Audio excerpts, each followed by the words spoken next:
don't understand when we are in power, the battles we got to fight that you will never know about. Never. To keep a show on the air. There are things that we have to do that people will tell us, if you want to stay on the air, this is what you got to do. And we got to weigh the options. And sometimes we make bad decisions and we look up and we go, in hindsight, maybe I should not have done it. I've been up all night watching Netflix's documentary about Tyra Banks and America's Next Top Model. When I tell you I was hooked, I understand why people are mad. I do understand.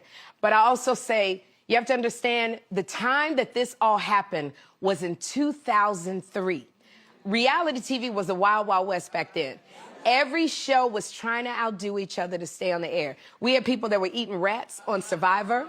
We had people getting in Nevada spiders on Fear Factor. Simon Cowell was telling people they sucked to their faces.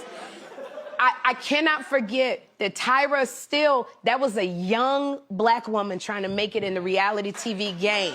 Like, it just, now we have a plethora of TV shows. We're not naive to what goes on behind the scenes in reality shows today. So we're trying to compare a time today that we know a lot to a time when there was nothing like this show on the air.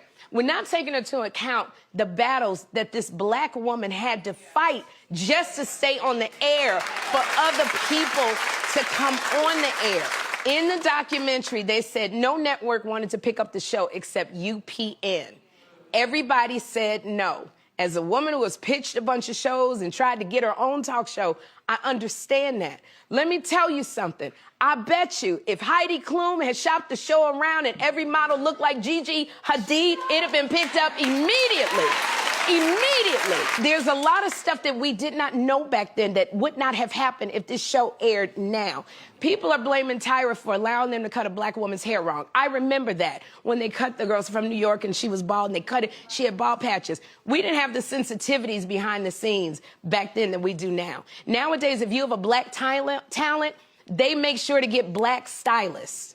That's what we had to fight for to get. What people don't understand is the battles that this woman probably had to fight just to keep it inclusive. She came to them saying, I want a diverse cast. I want black women. I want Latin women. I want plus-size women. And everybody said no because the industry standard looked like one thing. So she couldn't protect everybody, nor did she own the show. Now, and I'm not saying that the show didn't do terrible things because it did. But I just want to think about it in the context of which it happened. And also, there was another thing. There was no social media back then to hold people accountable. Social media is good and it's bad. But what social media does is it advocates for people. If there had been, because like Shandy said, nobody gave me a cell phone. Shandy was off because she had slept with somebody other than her boyfriend, was in a jacuzzi with other men. They would have, now, if that show was on, they would have had an intimacy coach. They would have had psychologists and therapists on the show to help these girls. Back then, they didn't know about any of that. So that's what I'm saying. It was a different time, and there were battles that she was fighting, because you always think about the long game. I want this show to stay on the air. I want more black women to come on. I want more plus-size women. You remember Isis? When Isis came on the show, Isis was trans, I believe. She would not have made it on season 1. They would not have let her be on that show. You remember Winnie Harlow? Mama, you know I know you. I'm passionate about what I'm saying. Winnie Harlow is an amazing woman with vitiligo. Back then, in the first season, she probably would not have made it. But what we know now, we love the trans community. We accept our skin now. But back then, when I tell you the battles, people don't understand. When we are in power, the battles we gotta fight that you will never know about. Never.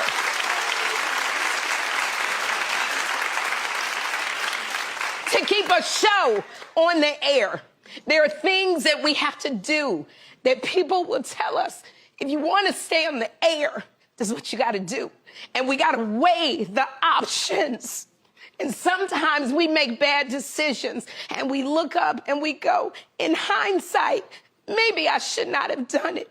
But I just want to open the door and give a platform to people who look like me,